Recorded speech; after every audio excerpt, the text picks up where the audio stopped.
Mau cari perspektif yang berbeda soal literasi digital? Temukan jawabannya di Siberkreasi Talks. Menghadirkan para pakar dari jaringan pegiat literasi digital. Siberkreasi Talks. Hanya di kanal Spotify Siberkreasi dan YouTube Siberkreasi.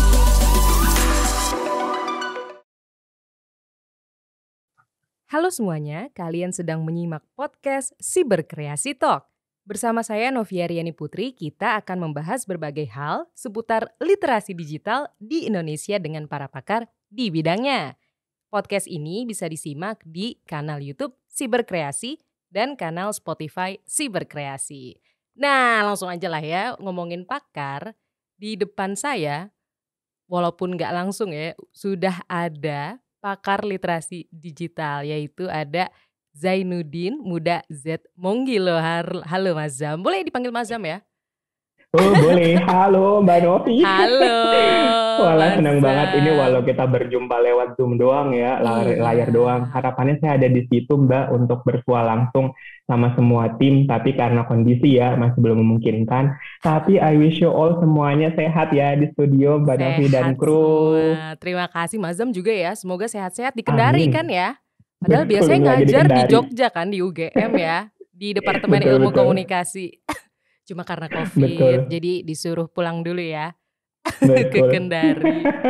Terus Mas Zam ini selain merupakan dosen di Departemen Ilmu Komunikasi UGM sejak tahun 2018 ya Mas Zam ya? Berarti cuma sebentar ya, cuma 1 tahun di kampus terus tiba-tiba udah COVID. Tiba-tiba COVID, iya benar 2 tahunan lah ya Mbak No. Terus habis itu tiba-tiba harus kembali lagi gitu ya dengan situasi yang ini apa sebenarnya gitu ya nggak sih, ngerasanya di awal-awal.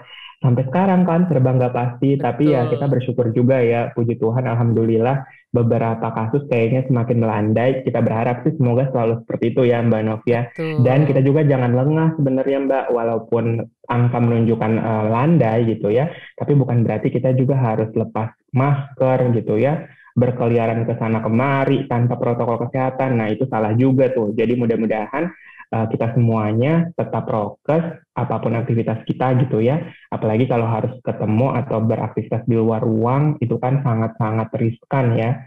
Terus banyak juga kan sekarang Mbak Novi yang merasa saya kok udah divaksin kok udah 2 kali nih gitu ya, udah kebal. Nah itu salah juga tuh gitu ya, kalau persepsinya sampai gara-gara vaksin berarti udah aman dari COVID. Nggak begitu juga gitu kan. Nah itu juga yang kadang-kala bikin apa ya, bikin kita semakin lama nih keluarnya dari pandemi ya, dan mudah-mudahan sih dengan mengubah perilaku kita dengan lebih sama-sama lagi ya untuk sadar soal protokol kesehatan, saling mengingatkan ya, mudah-mudahan sih segera nih pandemi berakhir terus kita semua bisa kembali lagi ketemu ya langsung secara fisikal tanpa harus ada jarak-jarak lagi. Amin, mudah-mudahan semoga segera ya masa itu akan datang Mbak Novi. Amin, amin, amin. Oke, kita langsung aja nih masuk ke ngobrol-ngobrolnya ya Mas Zam ya. Ya, siap. Soalnya ini udah siap banget nih yang mau ditanya-tanya sama Mas Zam nih.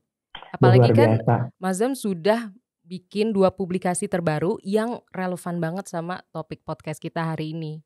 Dan sangat aktual karena tentang COVID dan juga sistem informasi kan. Yang pertama tuh ada komunikasi publik pemerintah masa COVID-19, telaah kritis sistem informasi publik dan sistem informasi publik COVID-19, telaah konten chatbot dalam melawan gangguan informasi masa pandemi. Itu keren banget sih, berarti emang ini dimulai saat COVID dan juga selesai di saat COVID ya, dan langsung dipublikasi. Betul sekali, jadi kita kayak blessing in disguise gitu loh Mbak Novi, artinya karena terbatas ya mobilitas fisik kita, tapi bukan berarti kita harus membatasi produktivitas dong. Sebaliknya justru karena semakin banyak waktu di rumah, walau ya at the same time atau pada waktu yang bersamaan, waktu kerja jadinya blur ya, waktu kerja sama waktu istirahat jadi blur. 24 jam rasanya nggak cukup untuk kerja gitu ya. Dan alhamdulillah lahirlah setidaknya 2 publikasi itu yang mungkin sangat relevan ya, kata Mbak Novi tadi, dengan topik yang kita bahas di podcast hari ini, soal optimalisasi platform dan konten digital, khususnya dalam situs web dan chatbot dalam melawan gangguan informasi. Nah, sebenarnya publikasi-publikasi tadi tuh Mbak Novi yang disebutkan atau dibacakan oleh Mbak Novi tadi, itu juga lahir karena kerisauan saya. Asik, kerisauan gak tuh Mbak Novi? Oh, kegelisahan ya. Kerisauan, gelisah gitu ya. Kegelisahan melihat, aduh, kok di awal-awal pandemi, pemerintah dalam hal ini gitu ya, serba gimana ya kalau bisa kita katakan. Mungkin betul ya bahwa kita serba berada di masa yang nggak pasti, serba belum tentu semuanya gitu ya. Tetapi bukan berarti bahwa pemerintah tidak turut hadir untuk memberikan yang namanya mitigasi gitu ya, atau kesiapan-kesiapan, preparedness gitu, bagi masyarakat gitu ya, dalam menghadapi nih hal sesuatu pandemi yang kita belum tahu kayak apa bentuknya gitu ya, semuanya masih serba dipelajari. Nah, kalau kita lihat di awal-awal serba gagap juga ya semua hal, nggak hanya pemerintah sebenarnya. Non-pemerintahan pula mengalami hal yang serupa. Apalagi kita masyarakat gitu ya, yang serba bingung, serba khawatir, di mana nih saya bisa mendapatkan informasi yang valid, yang kredibel gitu ya, soal kondisi pandemi di awal-awal. Kalau memang demikian, kita bisa melihat perubahan yang cukup drastis, signifikan, berubah ya, dan cukup baik kalau bisa kita lihat. Dari artikel yang saya tulis misalnya, yang soal komunikasi publik pemerintah di masa COVID-19 untuk telah kritis sistem informasi publik, saya melihat sebenarnya pemerintah tidak gagap-gagap banget gitu ya. Atau dalam artian pemerintah memang learning from scratch, karena ini segala sesuatu belum pernah terjadi sebelumnya. Walau demikian memang ada beberapa pakar juga dalam tulisan itu yang kemudian saya kutip, yang memang menyatakan pemerintah cenderung terlambat atau cenderung tidak dapat mengambil pelajaran dari negara-negara sebelumnya yang sudah lebih dulu nih diserang oleh si negara api ini, tanda petik si COVID-19 ini gitu ya. Sehingga saya melihat ya ada perbaikan atau pembenahan yang harus segera dilakukan gitu ya oleh pemerintah dalam hal ini sebagai garda terdepan, atau kalau bisa kita bilang pengayom kita semua gitu ya Mbak Novi, semua dalam hal ini. Sehingga saya lihat juga dari awal itu saya nulisnya itu kurang lebih di Maret gitu ya, Maret 2020, kemudian dipublikasikan pada Mei gitu ya. Tulisan itu tidak sendiri karena merupakan book chapter dari kumpulan tulisan para dosen-dosen di Universitas Gadjah Mada, tidak hanya di Visipol gitu ya, tapi juga dari fakultas lain yang relevan seperti Fakultas Kesehatan dan Kesehatan, Kedokteran Gigi dan kemudian Kedokteran di UGM.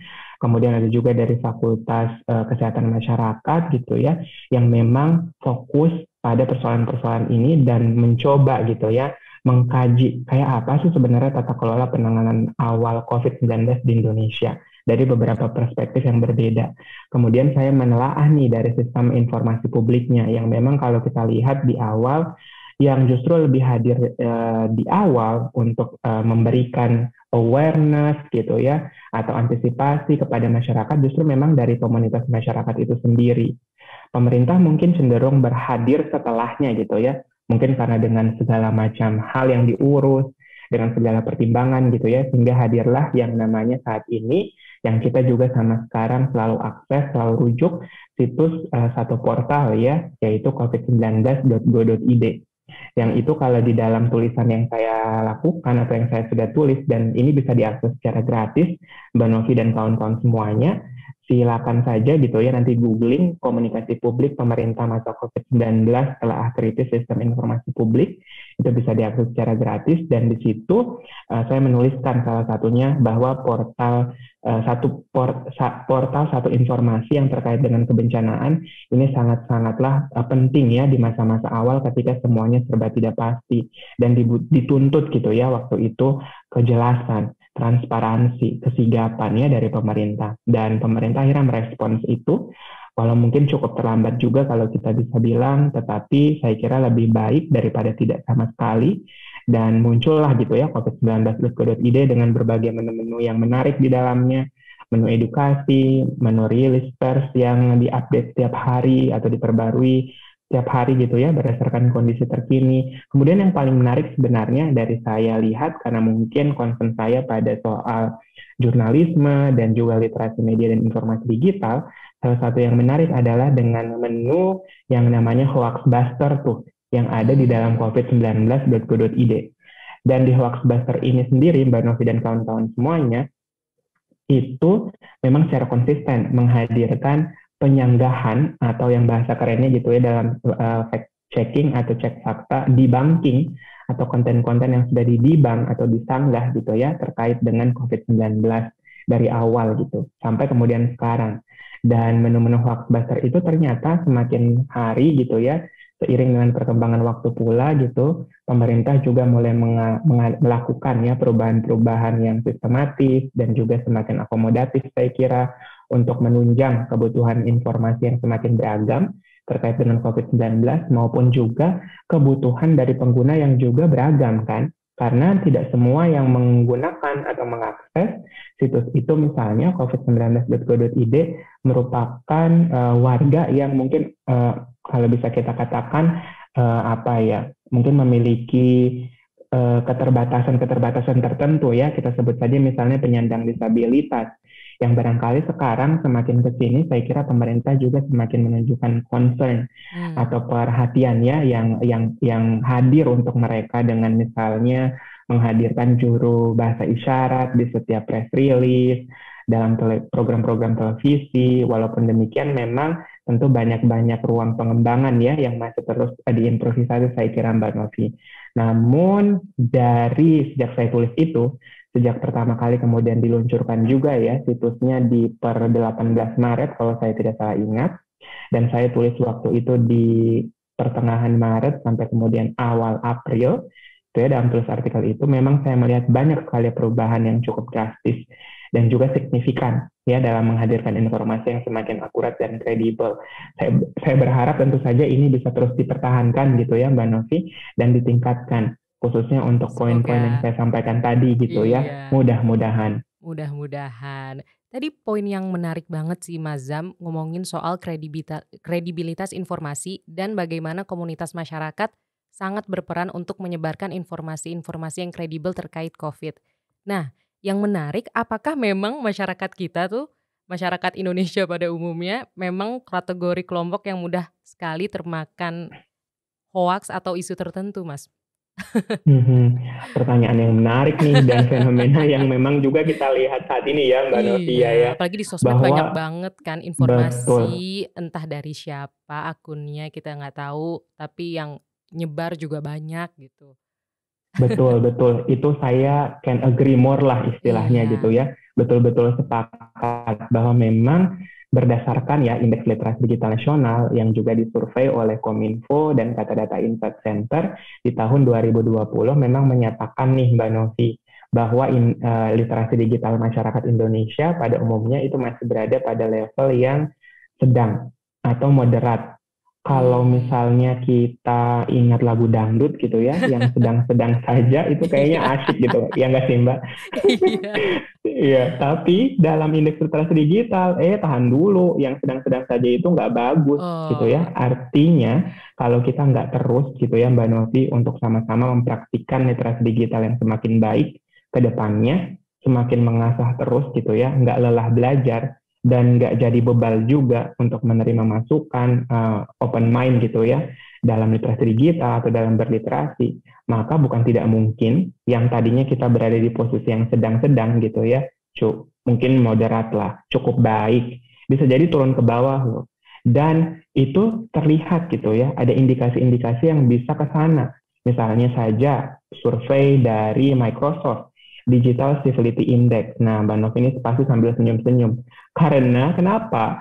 Sebab dalam survei itu kita cukup tertampar nih gitu ya. Kok bisa sih warganet kita katanya dinyatakan sebagai warganet yang tidak sopan, bahkan se-Asia Pasifik. Waduh. Dan itu dari Microsoft.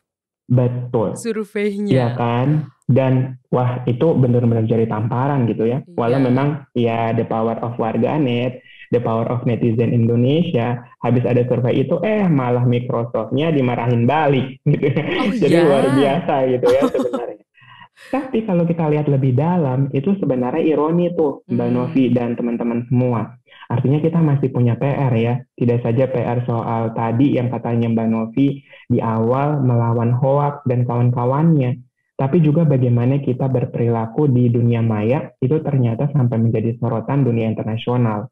Berarti betul ya yang disampaikan Mbak Novi tadi, kalau kalau surveinya bilang sedang-sedang saja, dan kalau Mbak Novi tadi juga menyatakan kepada kita bahwa mengkhawatirkan, itu betul adanya. Dan lebih mengkhawatirkan lagi kalau ini tidak segera kita siasati atau kita tangani, kita tindak lanjuti dengan berbagai program-program literasi yang mendukung.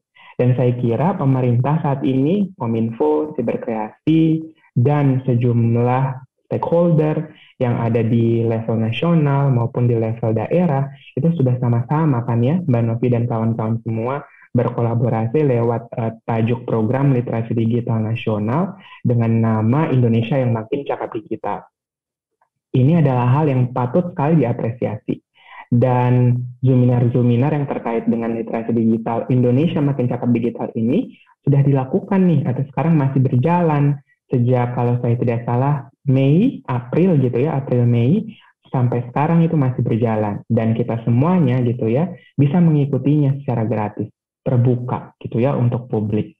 Siapapun boleh, sepanjang memiliki akses, sepanjang memiliki akses ini dalam artian internet gitu ya, sepanjang memiliki gawai yang mendukung, yes, kita bisa gitu ya belajar bareng tuh di program literasi digital itu dengan topik-topik yang banyak banget. Termasuk sebenarnya apa yang saat ini kita sedang lakukan ya Mbak Novi dan teman-teman lewat podcast Siberkreasi, ini juga adalah bentuk program literasi digital yang secara nyata nih, konsisten dilakukan melalui gerakan nasional literasi digital Siberkreasi ya, yang sudah berdiri sebenarnya sejak 2017 dan selalu banyak sekali program-program menarik yang selalu diupdate dan selalu boleh nih kita ikuti secara gratis.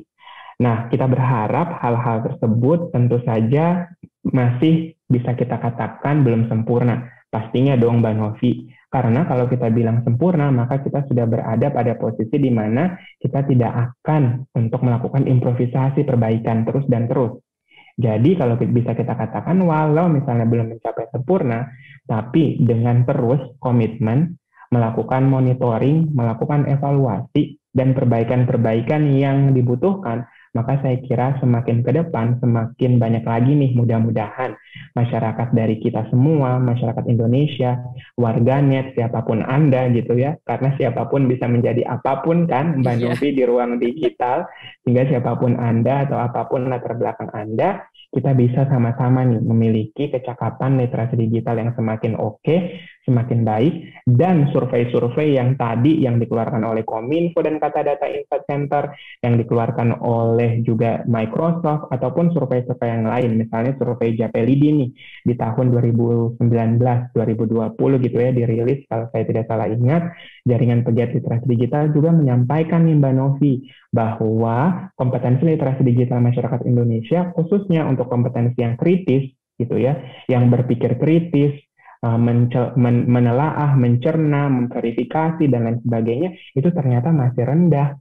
Nah, olehnya itu, semoga dengan berbagai program-program yang ada tadi, dengan tidak berhenti belajar dan berupaya yang sebaik mungkin dari masing-masing kita, karena tadi ya saya kira pekerjaan untuk meningkatkan literasi digital itu bukan saja pekerjaan saya saja gitu Mbak Novi.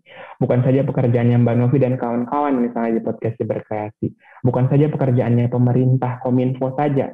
Tapi kita semua nih kerja bersama gitu kan, kerja kolaboratif. Supaya tadi Indonesia semakin cakap digital, Indonesia semakin terliterasi lagi, dan survei-survei tadi itu secara tidak langsung atau secara langsung udah gugur gitu ya. Kita berharap seperti itu. Karena untuk transformasi digital di Indonesia sendiri sekarang sedang diupayakan, dan momentum pandemi ini menjadi momentum yang penting sekali sebagai titik tolak gitu ya, atau titik tolak gitu ya Mbak Novi, untuk mencapai Indonesia yang tadi yang saya sebutkan, makin cakap digital, makin terliterasi, makin oke netizennya gitu ya, dan makin banyak lagi konten-konten positif yang tersebar di dunia maya daripada konten-konten negatif atau konten-konten sensasional gitu ya, yang memang saat ini jumlahnya masih lebih banyak nih, hoax dan kawan-kawannya masih lebih banyak daripada pembenarannya. Olehnya itu sama-sama nih harusnya kita bisa semakin tadi ya cerdas, semakin kritis lagi,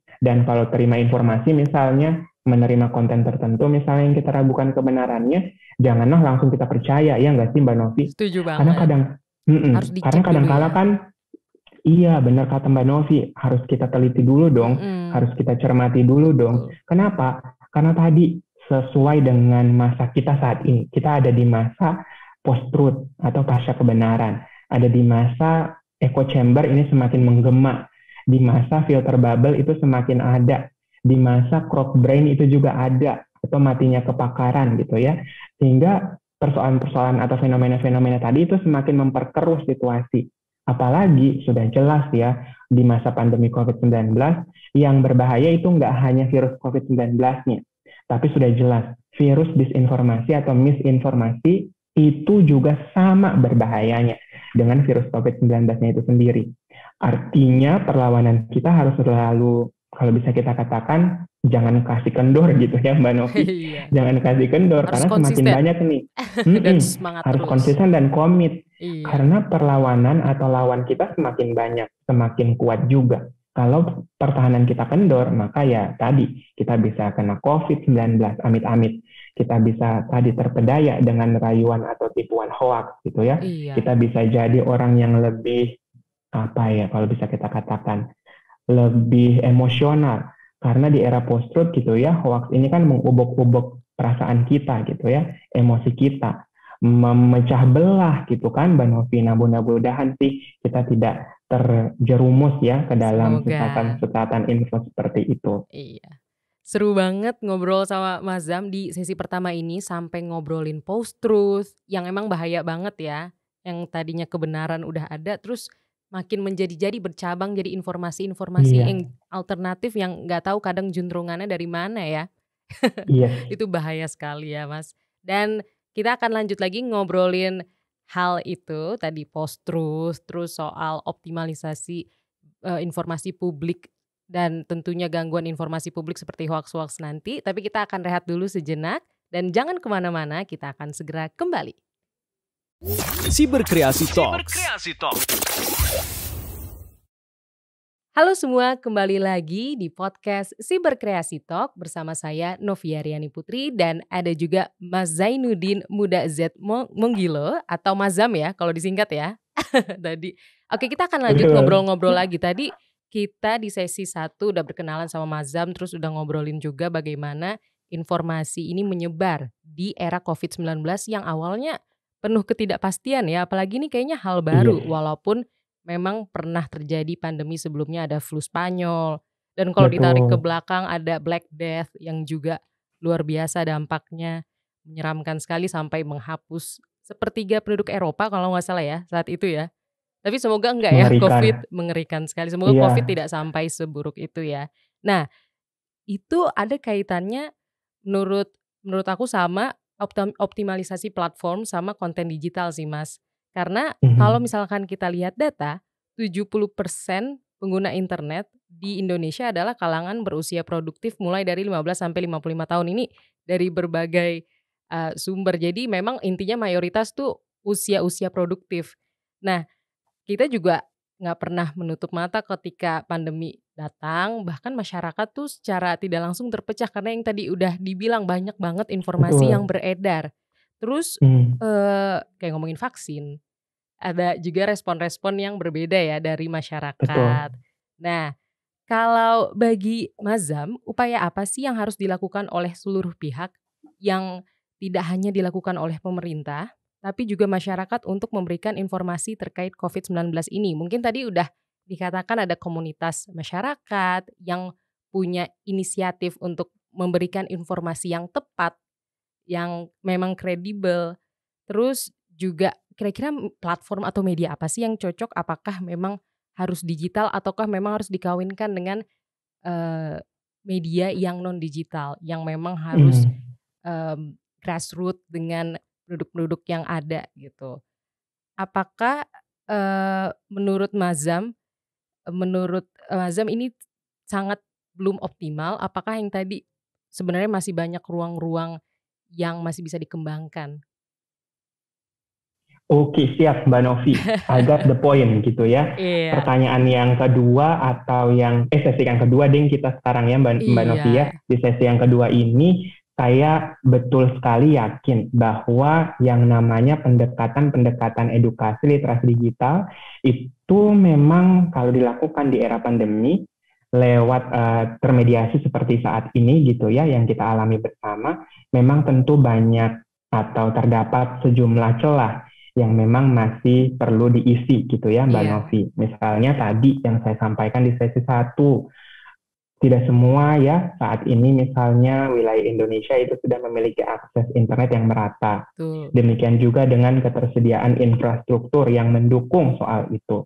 Sehingga memang PR-nya adalah bagaimana bisa untuk mendeliver atau menyampaikan materi-materi literasi digital yang menarik-menarik tadi kepada teman-teman kita yang mungkin berada di wilayah yang kita katakan sebagai 3T tadi gitu ya, yang mungkin terbatas secara akses internet dan juga infrastrukturnya. Sehingga memang pendekatan ini perlu dibarengi dengan pendekatan yang langsung atau tidak bisa termediasi seperti saat ini. Walau demikian, karena kita masih berada dalam situasi pandemi COVID-19, di mana mobilitas fisik kita semuanya harus kita batasi terlebih dulu, for the sake of humanity gitu ya, kalau bisa kita katakan Mbak Novi tadi. Karena pandemi-pandemi yang sebelumnya terjadi itu mengerikan ya, bisa menghapuskan banyak jiwa gitu ya, merenggut nyawa. Nah kita tidak mau hal itu juga terjadi misalnya di COVID-19. Sekaligus juga barangkali ya Mbak Novi, ini kita berefleksi bersama bahwa bagi mereka yang telah pergi mendahului lebih dulu kita gitu ya, karena COVID ini kita doakan semoga bisa mendapatkan kedamaian dan ketenangan di sana. Dan bagi juga yang sekarang sedang berjuang ya Mbak Novi untuk melawan virus ini, kita doakan agar perjuangannya selalu dikuatkan gitu ya. Para nakes dan segala macam yang berada di garda terdepan saat ini itu juga selalu dikuatkan. Dan kita sebagai masyarakat sebenarnya bisa mengambil peran yang sangat besar untuk membantu ya perjuangan-perjuangan mereka yang berada di garda terdepan tadi melawan COVID. Tidak saja virus COVID-19-nya itu dengan protokol kesehatan, tapi juga melawan virus informasi yang sesat itu tadi, yang belum tentu benar itu tadi, gitu ya. Dengan apa? Dengan protokol-protokol informasi yang juga oke, yang juga valid, kredibel. Nah, protokol-protokol informasi yang valid dan kredibel ini seperti apa sih? Nah, misalnya di dalam tulisan-tulisan saya yang disebutkan oleh Mbak Novi di sesi 1 tadi, terdapat satu portal informasi publik ya yang bisa kemudian kita rujuk dan selalu berkembang. Kemudian dengan berbagai fasilitasnya. Lalu ada pula sebenarnya situs-situs web yang lain yang juga mendukung ya, tidak saja misalnya covid19.go.id, ada situs web juga dari Kementerian Kesehatan misalnya. Dari media sosial kementerian-kementerian terkait juga rutin gitu ya, memberikan informasi, memberikan pembaruan info soal kondisi COVID-19 di Indonesia, termasuk membantah yang namanya hoax atau informasi yang belum pasti kebenarannya itu tadi dalam berbagai kanal-kanal digital yang mereka punya. Begitu juga dengan komunitas, betul yang disampaikan oleh Mbak Novi tadi gitu ya, komunitas-komunitas mulai hadir. Bahkan kalau bisa kita katakan komunitas-komunitas ini punya inisiatif dan energi yang luar biasa. Salah satu contoh atau beberapa contoh yang saya sebutkan, misalnya di kami, di jaringan pegiat literasi digital. Di awal-awal misalnya kami menginisiasi atau berkolaborasi gitu ya, menghadirkan konten-konten atau kampanye media sosial untuk protokol kesehatan dengan berbagai bahasa daerah. Bahkan bahasa daerah ini gitu ya, sampai ada yang juga meminta nih untuk transliterasikan gitu ya Mbak Novi, diterjemahkan ke dalam bahasa Tiongkok bahkan. Karena dinilai, iya Mbak Novi, karena dinilai ini lebih dekat kepada masyarakat kan, pendekatan-pendekatan kultural. Jadi ada sekitar 40-an bahasa daerah Mbak Novi, yang kemudian itu bahkan ada juga yang secara sukarela, swadaya, masyarakat itu meminta izin kepada kami lewat kanal Instagram kami gitu ya, untuk meminta supaya boleh nggak ya poster yang ada itu misalnya dalam bahasa A gitu ya, itu kami cetak dan kami tempel di tempat-tempat publik di lingkungan kami. Ada yang sampai seperti itu Mbak Novi di awal-awal gitu ya, dan itu benar-benar terenyuh gitu kan ya Mbak, artinya kayak wah, little things yang menurut kita barangkali di masa-masa yang biasa saja, bukan masa pandemi, hal-hal seperti itu kayaknya banyak banget dilakukan gitu ya. Tapi saat di masa pandemi itu jadi hal yang sangat berharga karena ternyata hal tersebut dibutuhkan oleh masyarakat dengan pendekatan yang memang sehari-hari mereka pakai, bahasa yang sehari-hari mereka pakai, gitu ya. Itu bukti nyata yang terjadi. Kemudian begitu juga dengan komunitas-komunitas lain yang memang fokus pada cek fakta. Kita sebut saja Masyarakat Anti Fitnah Indonesia, yang secara konsisten nih Mbak Novi, bahkan sejak 2014 itu sudah hadir ya dalam grup Facebook yang mereka sebut dengan Forum Anti Fitnah, Hasut dan Hoak gitu ya, dan kemudian menjadi cikal bakal Mafindo atau Masyarakat Anti Fitnah Indonesia yang saat ini kita kenal. Konsisten nih dari masyarakat pula, oleh masyarakat pula, dan untuk masyarakat gitu ya. Dan ini menjadi, kalau bisa kita katakan, kekuatan kita sebenarnya Mbak Novi di Indonesia. Bahkan kalau bisa kita lihat lagi, kenapa ini bisa jadi kekuatan kita di Indonesia? Karena ada semangat gotong royong yang tidak dimiliki toh oleh bangsa yang lain. Dan kita punya itu gitu. Dan gotong royong kita ternyata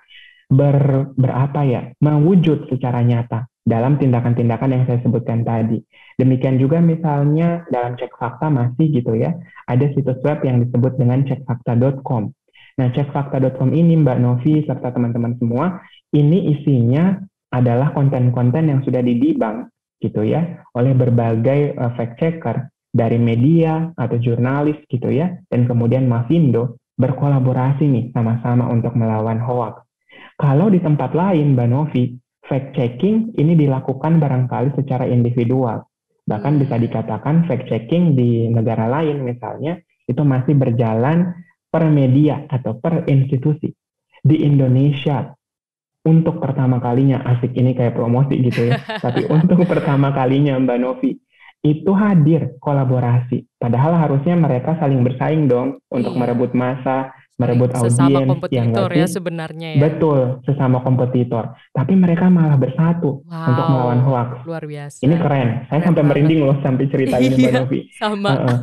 Keren banget gitu ya. Kemudian belum lagi misalnya pemerintah di Indonesia ikut melakukan proses penyanggahan fakta juga lewat situsnya Kominfo misalnya. Belum lagi dengan inovasi-inovasi teknologi yang menyertai nih Mbak Novi. Nggak hanya sekedar menghasilkan website, tapi juga ada chatbot gitu ya, yang kita akan bahas nih sama-sama nanti. Chatbot penasaran banget, karena dengan ngechat aja walaupun mungkin dengan bot ya, tapi itu terasa manusiawi banget sih Mas, berasa chat sama sesama manusia dan informasinya juga tepat. Betul. Nah, chatbot itu kan juga bentuk inovasi tuh Mbak Novi, gitu ya. Inovasi yang hadir karena ternyata persebaran disinformasi atau sederhana yang kita sebut hoax tadi, itu juga tidak hanya menyebar di media sosial, tapi juga di aplikasi percakapan yang kita sering pakai sehari-hari. Kita sebut saja misalnya WhatsApp, misalnya Telegram, dan kawan-kawan gitu ya, yang juga tidak luput dari namanya persebaran hoax tadi. Sehingga dengan kehadiran chatbot di platform-platform tersebut, sebagai contoh WhatsApp gitu ya, misalnya di sini ada chatbot punyanya Mafindo dengan nomor 085921600500 atau chatbotnya cekfaktaliputan6.com di nomor 081197877670 atau sebenarnya di situs covid19.go.id itu sendiri Mbak Novi dan teman-teman sudah punya chatbotnya. Jadi tinggal buka saja situs covid19.go.id, nanti akan muncul. Nah, saya sendiri dalam artikel yang kedua yang tadi disebutkan oleh Mbak Novi ya dengan judul Sistem Informasi Publik COVID-19 telah konten chatbot dalam melawan gangguan informasi di masa pandemi, itu memetakan ada setidaknya, maaf saya agak lupa, 4 atau 5 gitu ya, chatbot yang Bapak Ibu, Mas dan Mbak semua, teman-teman semua itu bisa akses secara gratis di aplikasi WhatsApp-nya.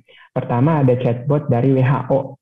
Bisa Mbak Novi, itu bisa kita rujuk ya, walau memang masih tersedia dalam sejumlah bahasa ya. Sejauh ini setahu saya belum ada dalam bahasa Indonesia, tetapi saya kira semakin ke depan dengan semakin banyaknya yang mengakses dan keterbutuhan terhadap itu juga semakin meningkat, maka bukan tidak mungkin nanti tersedia dalam versi bahasa Indonesia. Amin, semoga itu ada.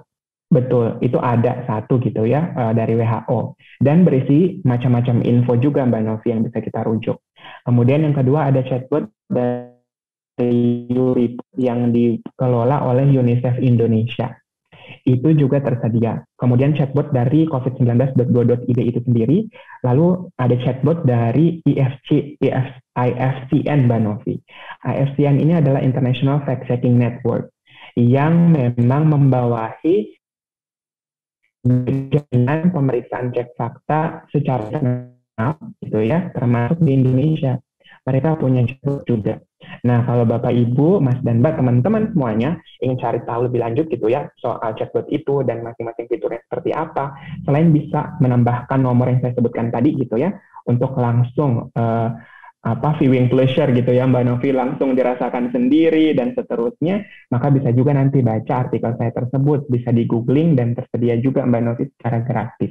Wah. Begitu kurang lebih Mbak Novi. Jadi banyak sekali inovasi yang bisa hadir sebenarnya ya. Iya, keren banget ya untuk chatbot ini ya Mas, karena kita nggak perlu banyak tenaga untuk balesin chat satu-satu, dan dengan adanya chatbot itu bisa langsung dapat informasi-informasi yang mungkin kita ketik aja keyword ya, atau mungkin ketik ya atau tidak, atau misalkan keluhan apa, dan itu akan dibalas dengan informasi yang menyeluruh dan detail ya. Betul. Sesuai dengan karena kan ini artificial intelligence toh Mbak Novi, dan machine learning juga gitu. Sehingga memang masih ada keterbatasan tentu saja. Tidak seperti kalau misalnya Mbak Novi dan saya sedang chat-chatan gitu ya di WhatsApp. Ada emosi manusia gitu kan yang hadir di situ dengan mungkin lebih colorful percakapannya dan seterusnya. Tapi karena kita bercakap-cakap dengan chatbot atau dengan bot gitu ya, maka memang dia hanya bisa memproses perintah yang sesuai nih dengan yang kita atau yang mereka mintakan. Misalnya sebagai contoh seperti ini, apakah Anda bersedia menerima informasi yang terkait dengan hoax COVID-19 melalui chatbot kami? A untuk iya, B untuk tidak. Jadi kita nggak bisa jawab selain itu gitu kan. Jadi kita langsung pilih aja misalnya A. Oke, nanti dia otomatis ada pesan yang tergenerate sesuai dengan respon yang kita berikan. Kalau kita memberikan respons yang tidak sesuai, biasanya dia akan mengulang, mohon maaf, respons Anda tidak kami catat. Silakan kembali untuk memberikan perintah lainnya atau seterusnya gitu kan. Memang sangat bot. Tapi yang paling penting esensinya adalah kita bisa mendapatkan arsip atau archiving informasi nih yang terkait COVID-19 dan tentu saja yang kredibel dan bisa kita percayai. Itu yang harus kita saya kira maksimalkan atau optimalkan ya Mbak Novi sesuai dengan judul dari podcast kita. Karena apakah banyak dari kita yang merujuk ke sana? Mungkin belum banyak Mbak Novi. Padahal itu enak banget ya. Dengan simpel tadi. Padahal ringkas kan? Iya, betul. Padahal ringkas. Terus ya karena kita udah punya pulsa ya udah simply kayak bercakap-cakap dengan WhatsApp aja gitu kan. Iya, setuju. Betul. Jadi memang mudah-mudahan dengan adanya podcast ini Bapak, Ibu, Mas dan Mbak semua, teman-teman semua dimanapun berada yang mendengarkan itu bisa mulai nih sekarang aware gitu ya dan menambahkan nih kontak-kontak yang saya sebutkan tadi. Walau daripada gitu ya nambahin kontak-kontak yang nggak jelas misalnya atau yang makin nambah kesesatan gitu ya dalam memproses informasi COVID-19, mendingan kita tambahin tuh chatbot-chatbot yang penting tadi gitu ya di kontak WhatsApp kita, supaya kalau nanti misalnya di WhatsApp keluarga kita ketemu, ini hoax atau enggak ya, kita hadir jadi yang pertama Mbak Novi. Ya toh? Kita hadir jadi yang pertama untuk ngasih tahu, Bapak, Ibu, kakek, nenek, om, tante, dek, kakak, ini hoax loh, saya udah ketemu pembenarannya dari chatbotnya Mavindo. Dari chatbotnya Liputan 6, dari chatbotnya covid19.go.id, dan lain-lain. Ini nih buktinya, disampaikan juga. Dan mudah-mudahan tentu walau penerimaan orang tidak dapat kita kontrol ya Mbak Novi, apakah mereka akan mempercayai atau tidak, ya? Itu beda toh pasti, betul banget. Beda banget responsnya. Dan kita nggak bisa kontrol soal itu juga. Tapi setidaknya kita sudah mengambil peran yang penting. Apa itu peran yang penting Mbak Novi? Melakukan bantahan atau verifikasi agar orang-orang yang sudah terlanjur menyebarkan informasi yang belum tentu benar itu tadi dan dipercayai itu setidaknya punya counter argumennya, punya perlawanannya. Beda hal kalau kita mendiamkan aja. Nah kalau kita mendiamkan aja, itulah kenapa semakin banyak Mbak Novi hoaxnya dan semakin susah untuk kita lawan. Artinya jangan diam aja. Ya memang sih pasti ada pertanyaan-pertanyaan yang muncul nih gitu ya di dalam benak Bapak, Ibu, Mas dan Mbak pendengar saat ini. Lah, tapi kan Mas, kalau misalnya saya verifikasi di WhatsApp grup keluarga, nanti gimana dong kalau saya dicoret dari kartu keluarga? misalnya gitu kan, karena di situ ada bapak, ada ibu, ada kakek nenek, nanti saya nggak sopan dong gitu kan. Nah betul, itu sering banget ditanyakan ke saya Mbak Novi gitu ya dalam berbagai kesempatan. Gimana dong cara kita untuk tadi memberikan verifikasi yang tetap santun, yang tetap apa ya, tidak terkesan menggurui kalau misalnya itu untuk orang yang lebih tua, dan juga tidak terkesan menyalahkan atau menyudutkan. Nah itu caranya macam-macam. Kami pernah nih Mbak Novi melakukan riset di UGM dan mendapatkan pendanaannya dari WhatsApp gitu ya. Dan dalam riset itu kami mencari tahu bagaimana sih sebenarnya perempuan-perempuan di Indonesia, khususnya di 5 kota gitu ya, dalam melawan persebaran hoax di WhatsApp group. Nah 5 kota ini kami pilih karena memang berdasarkan riset kami sebelumnya, 5 kota ini cenderung rentan gitu ya. Para perempuannya, para ibu, para adik-adik atau kakak-kakak perempuan di kota-kota itu, yaitu Jogja, Jakarta, kemudian Jayapura, kemudian Aceh, dan Makassar, itu rentan Mbak Novi, yang namanya terkena atau tersusupi dengan pesan-pesan hoax gitu ya.